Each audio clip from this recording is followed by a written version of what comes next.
This Family Life News podcast is made possible by the support of listeners like you.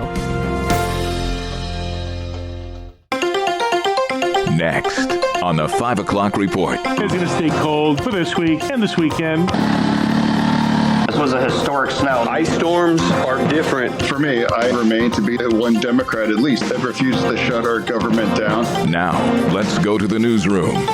When's it going to warm up? Good afternoon. Thank you very much for joining us. I'm Mark Webster. Between chattering teeth, that's a question many in New York and Pennsylvania will be asking all week, and they might not like the answer. It'll be a cold night tonight. It's going to stay cold for this week and this weekend and next week as well. That's the bad news for meteorologist Kevin Williams. His full forecast for your area coming up in a few minutes. Lake effect snow still an issue for some as well, especially near the still mostly open waters of Lake Ontario, where accumulations could be moderate, but snowfall will be very persistent over the next few days.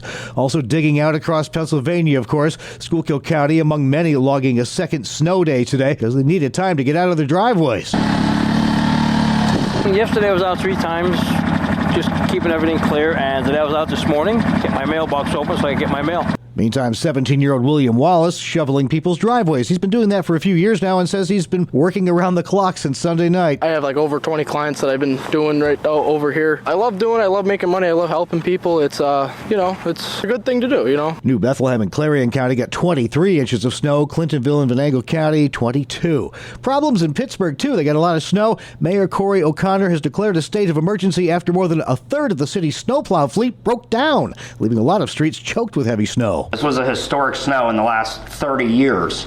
Our crews, if you look at the main roads, they have gotten to them multiple times. We understand streets haven't been touched and we're getting to them. But we just ask everybody to be patient. And still 500,000 American utility customers waiting for power to come back on after this weekend's ice storm damage. Ice storms are different than virtually any other type of storm that we deal with. That's Mississippi Governor Tate Reeves, his state one of the hardest hit. Power restoration there is going to take several days due to just how widespread the damage is. President Trump in Iowa right now for a campaign-style speech ahead of midterm elections. Before he left the White House, he had this to say about the situation in Minnesota. Tom Homan, as you know, is in Minnesota now. He's meeting with the governor, and he's meeting with the mayor, I think, later. And I hear that's all going very well. Border czar Tom Homan met with Minneapolis Mayor Jacob Frey and Governor Tim Walz today, both sides calling them productive meetings. Defunding ICE in appropriations bills now pending in the Senate is a big issue right now. Democrats threatening a government shutdown if ICE stays funded. Pennsylvania Democrat John Fetterman, though, says yes to change, no to a shutdown. For me, I remain to be the one Democrat, at least, that refuses to shut our government down. Missouri Republican Eric Schmidt says Democrats aren't really going to be able to impact ICE funding, at least for a while. In the reconciliation bill, we had the foresight to front load a lot of DHS funding. So this is really political grandstanding, and I don't think it's going to go very far. House Democrats are also signaling plans to impeach Homeland Security Secretary Kristi Noem unless she resigns or is fired, but Trump says neither of those are going to happen. Today is International Holocaust Remembrance Day.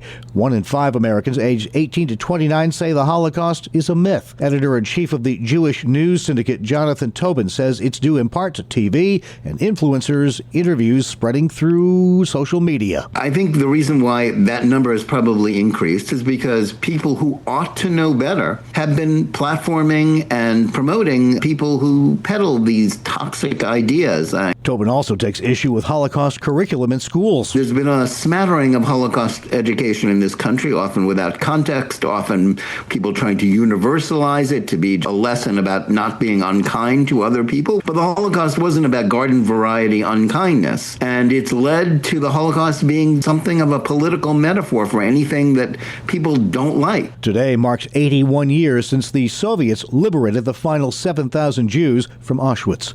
TikTok has settled a social media addiction lawsuit ahead of the start of a landmark trial in Los Angeles. The lawsuit blames social media companies for intentionally engineering their sites to addict young users. TikTok reached an agreement to settle its portion of the lawsuit. Terms of the settlement have not been announced. The lawsuit and trial still involve Meta, YouTube, and Snap. The companies are accused of making their products addictive like cigarettes and causing personal injury to users. That's Daniel Martindale. More tech news. If you're an iPhone user and suddenly found a deposit in your bank account labeled low Lopez voice assistant. Apparently it's legit. It's part of Apple's $95 million settlement over allegations that its Siri voice assistant eavesdropped on people. Users claim their private conversations were being recorded by their devices after Siri was unintentionally activated. The company denies the allegations, but did agree to a settlement. Apple customers have reported receiving deposits of between $8 and $40, depending on the number of Siri-enabled devices they included in filing a claim under that settlement. Still to come here on the 5 o'clock report, we'll have a recap of some of the day's top regional stories and highlights from today's Hometown Heroes. Well, good evening to all. I'm Kevin Williams with a check of your Family Life regional weather forecast. Our call for tonight. For tomorrow, Thursday, partly cloudy and bitter with flurries. Lake snows will be found at times east and southeast of the lakes, and a few inches of fluff for some. Overnight low temperatures dropping towards zero in spots, and high temperatures tomorrow and Thursday ranging in the teens. Not much change on Friday either. All right, thank you very much, Kevin Williams. Now checking the stories making news where you live across New York and Pennsylvania. New York State has been hit with a lawsuit over a controversial memo. Danielle Ciampino, along with a Long Island board member and two parents, are suing the Attorney General, the Education Commissioner, and the Board of Regents. That memo tells school boards that they are not to permit a discussion that questions the legitimacy of transgender students or their access to facilities. That's WNYT's Benny Najaz in Albany. The state argues that boards can ban entire topics in a limited public forum, and that state law already ensures so-called transgender students access to bathrooms and locker rooms. The case is proceeding, and defendants are required to respond to a motion for a preliminary injunction by February 6th.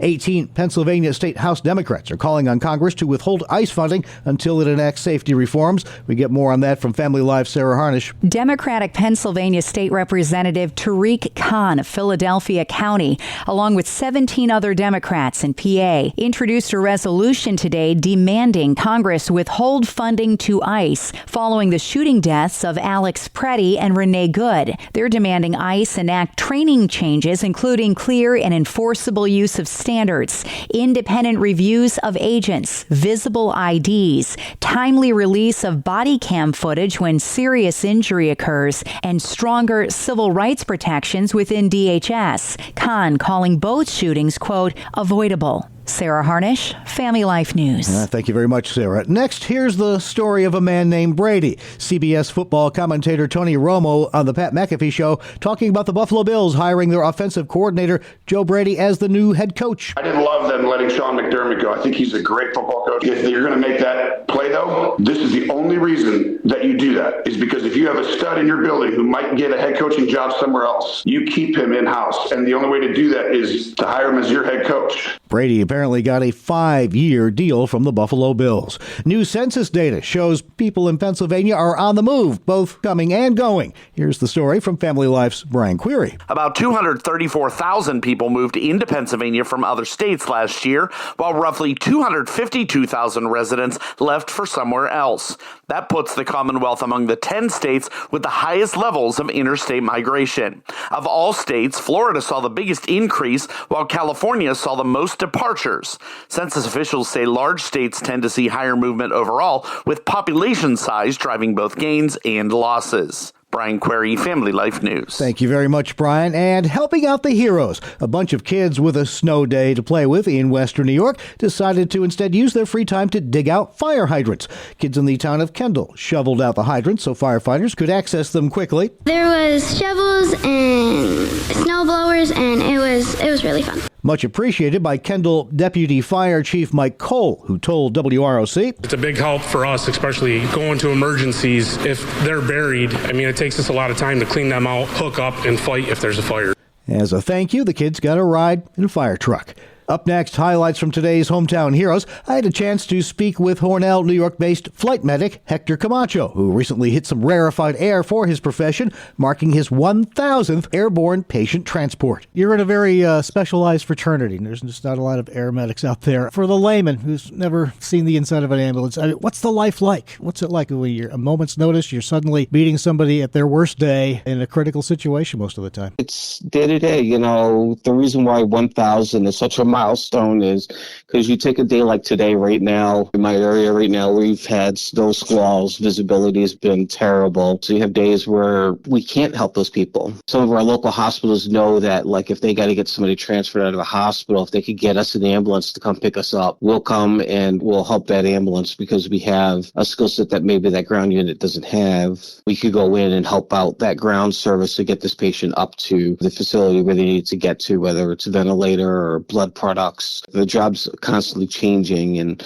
things are being added, skill sets and so on. Talk about blood products. That was something that our company just started carrying not even 2 years ago. New York State was one of the last states to allow air medical units to carry blood products. It's been a big thing because usually if a hospital has to send somebody with blood, they have to sacrifice and send a nurse to transport if a helicopter wasn't available. Each call, each time, you could have days where you do nothing. You could have days where you might just do one. You might have days where you're flying all day long and could do 4 or 5. The most I've done in a 24-hour period was 6 flights. You never know what's going to happen when you come into work. Every call is different. Every patient that you encounter is different. There's always those variations in various things, and you get that satisfaction of when you can see the work that you're doing and seeing changes in the patient condition or improvements in that condition when you're transporting. I mean, you've seen situations where, sometimes it could be like you're hectic and you're running around with the head chopped off, but you don't show that. I've had situations where I've had a patient bringing over to a hospital for an MI, and we land and I'm talking to them, and then they all of a sudden their heart goes into another rhythm and you're doing the work. So it's just each situation's different, each thing's unique. There's some of those things that stick with you, like, man, I was talking to this guy just a minute ago and I asked him, how was the flight? And he goes, oh, it was great, and we're getting ready to move him out of the helicopter, and then boom, now you're doing CPR. Fortunately, I've never had to actually do CPR while flying, so that's a bonus. I've had a couple where it's happened at landing, or just that you never know, things could change in an instant in this job. The way the schedule works, I work 2 days a week, 24-hour shifts. The nice thing about our company is they encourage us to rest. We have a crew lounge, we have bunk rooms, we have places where we can rest and sleep and cook our meals. We're here at the base 24 hours. The schedule's really nice because it does give us an opportunity to work a 48-hour work week, right? We work 2 24-hour shifts. Between those 2 48s, you get a day off, and then you have several days off after your last shift. So it gives you time to spend with family, wind down, maybe help out with your volunteer agency or work somewhere else. It allows the opportunities for other things to do. That's Hornell, New York-based flight medic Hector Camacho, who recently made his 1,000th patient transport with LifeNet. You can hear the entire feature and all of our Family Life original news features at Apple Podcast, YouTube, Spotify, and FamilyLife.org. This is the 5 o'clock report on Family Life. Long-term care isn't something we like to think about, but wise stewardship means planning before the need arrives. Hi, I'm Rob West with today's Faith and Finance Minute. Many people assume Medicaid will cover future care, but it only applies after you've spent down most of your assets, and it often limits where and how you receive care. Meanwhile, the actual cost of long-term care can be staggering. Assisted living can run $4,000 to $6,000 a month, and a private nursing home room can exceed $100,000 a year. That's why long-term care insurance is worth considering. The best time to explore it is in your 50s or early 60s, when premiums are lower and health qualifications are easier to meet.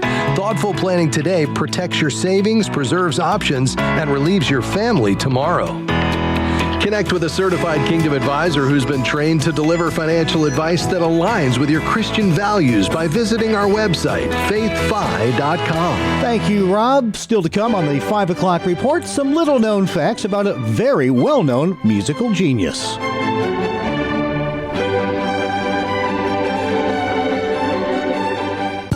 Well, good evening to all. I'm Kevin Williams with a check of your Family Life regional weather forecast. Likely not telling you much you don't already know weather-wise. Could be a cold night tonight. It's going to stay cold for this week and this weekend and next week as well. Lake Erie is largely frozen over, so Lake Erie effect zones will be limited, but Lake Ontario still is open. and there'll be significant snows in the belts there. As our call for tonight. For tomorrow, Thursday, partly cloudy and bitter with flurries. Lake snows will be found at times east and southeast of the lakes, and a few inches of fluff for some. Overnight low temperatures dropping towards zero in spots, and high temperatures tomorrow and Thursday ranging in the teens. Not much change on Friday either. All right, thank you very much, Kevin Williams. And finally at 5, happy birthday to Mozart, or Johannes Chrysostomus Wolfgangus Theophilus Mozart, to be precise. Born this day in 1756 in Salzburg, Austria. Youngest of 7 kids. By age 3, he could play an instrument, composing music by 5, wrote his first symphony at 8, first opera at 10, went on to write hundreds of works before dying at just 35 from kidney failure. One of his last pieces, the one you're hearing here now, is from his final opera, The Magic Flute. He was also a piano virtuoso. He and his sister toured Europe as child prodigies. Despite all that early success, he later struggled to find work, had to pawn off his valuables. But he and his wife Constance stuck with it and eventually found fame and fortune. Among their pets was a starling that it said could sing parts of one of his piano concertos. And that's the world we live in for Tuesday, January 27th, 2026. Thanks again for joining us. I'm Mark Webster, Family Life News. Thank you for listening to this Family Life News podcast. If you've been encouraged by what you've heard, please share it with others and click the subscribe button to automatically receive future episodes. Family Life is a listener-supported ministry. Podcasts like this are made possible by your financial partnership. Find out more at familylife.org.